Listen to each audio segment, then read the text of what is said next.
कभी सोचा है कि ये जो नन्ही सी चींटी अक्सर हमारे पाँव के नीचे आ जाती है, वो असल में इस सैयारे की सबसे कामयाब और ताकतवर सल्तनतों में से एक की शहरी है। आइए आज हम मिलकर उनकी इस नाकाबिले यकीन दुनिया के राजों से पर्दा उठाते हैं। ये बात वाकई दिमाग घुमा देती है। अंटार्कटिका और कुछ वीरान जजीरों को अगर छोड़ देना तो चींटियों ने लिटरली जमीन के हर कोने को फतह कर लिया है। सोचें जरा, तपते सहरा से लेकर घने जंगलों तक उन्होंने एक ऐसी सल्तनत बनाई है जो हर माहौल में खुद को ढाल लेती है। अच्छा, अब जरा इस नंबर पर गौर करें। ये कोई एक किस्म की चींटी नहीं है जिसने पूरी दुनिया पर कब्जा किया हुआ है। नहीं, ये 13,800 से भी ज्यादा, जी हाँ, 13,800 से ज्यादा अलग अलग किस्मों की एक पूरी फौज है। और मजे की बात यह है कि ये तो सिर्फ वो हैं जिन्हें हम आज तक पहचान पाए हैं। यही वैरायटी, यही तनव्वुर तो इनकी असल ताकत है। तो सवाल ये उठता है कि आखिर इनकी इस नाकाबिले यकीन कामयाबी का राज क्या है?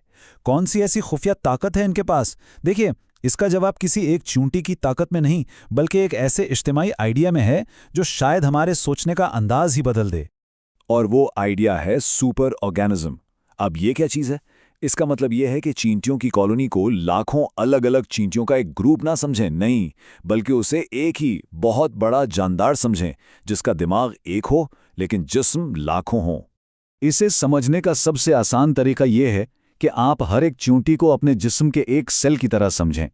जैसे हमारे जिस्म का हर सेल हमारे लिए काम करता है, हमें जिंदा रखने के लिए, ठीक इसी तरह हर चींटी का बस एक ही मकसद है, कॉलोनी को जिंदा रखना और उससे बढ़ाना। एक अकेली चींटी की कोई अहमियत नहीं, असल चीज तो पूरी कॉलोनी है। और यहां आकर यह फर्क बिल्कुल साफ नजर आता है।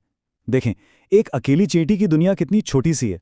उसका काम बस खाना लाना या शायद कोई सुराख खोदना। लेकिन जैसे ही वो कॉलोनी का हिस्सा बनती है ना, उसका हर छोटा बड़ा काम एक बहुत बड़े मकसद से जुड़ जाता है। मकसद क्या है? सल्तनत को बढ़ाना, मलका की हिफाजत करना, नस्ल को आगे लेकर चलना। ये तो समझें कि इनफरादियत पर इज्तिमाइयत की एक जबरदस्त जीत है।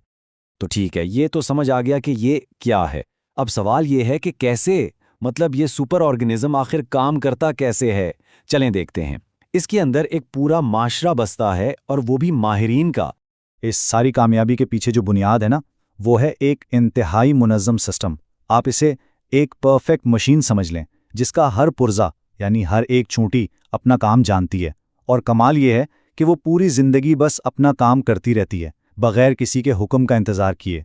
ये कॉलोनी बिल्कुल एक मसरूफ शहर जैसी है, जहां हर एक का अपना अपना रोल है। सबसे ऊपर तो है मलका, जो पूरी सल्तनत की बानी है और अकेली है जो नस्ल बढ़ाती है। फिर आते हैं ड्रोन्स, जिनका काम बस मुख्तसर सा होता है। इसके बाद आती है सबसे बड़ी आबादी, यानी वर्कर्स की, जो खाना लाने से लेकर बच्चों को पालने तक सब कुछ संभालती हैं। और आखिर में है सिपाही, जो कॉलोनी की हिफाजत के लिए अपनी जान तक दे देते हैं। ये एक मुकम्मल खुद इन्हिसार माशरा है। और यह सिस्टम काम किस लेवल पर करता है, जरा सोचिए। कुछ सुपर कॉलोनियां तो 10 करोड़ से भी ज्यादा चींटियों पर मुश्तमिल होती हैं, और ये सैकड़ों किलोमीटर तक फैली होती हैं। ये तो बिल्कुल एक मुल्क की तरह है, जिसके अंदर बहुत से शहर यानी घोंसले हैं, लेकिन हुकूमत एक ही है। अच्छा, तो कॉलोनी के अंदर का सिस्टम तो हमने देख लिया। अब जरा बाहर निकलते हैं और ये देखते हैं कि चींटियों की इस सल्तनत का पूरी दुनिया पर असर क्या है। इनकी कामयाबी के पीछे कई बड़ी वजह हैं। पहली, उनकी सोशल ऑर्गेनाइजेशन, जो इंसानों के बाद शायद सबसे एडवांस्ड है। फिर ये जिस तरह अपने माहौल को बदल देती हैं, मतलब ज़मीन के नीचे पूरे शहर बना लेती हैं। ये वसाइल को बहुत ही बेहतरीन तरीके से इस्तेमाल करती हैं, और जब खतरा आता है ना, तो लाखों की फौज एक साथ खड़ी हो जाती है। यही चीज़ें हैं जो इन्हें तकरीबन नाकाबिले शिकस्त बना देती हैं।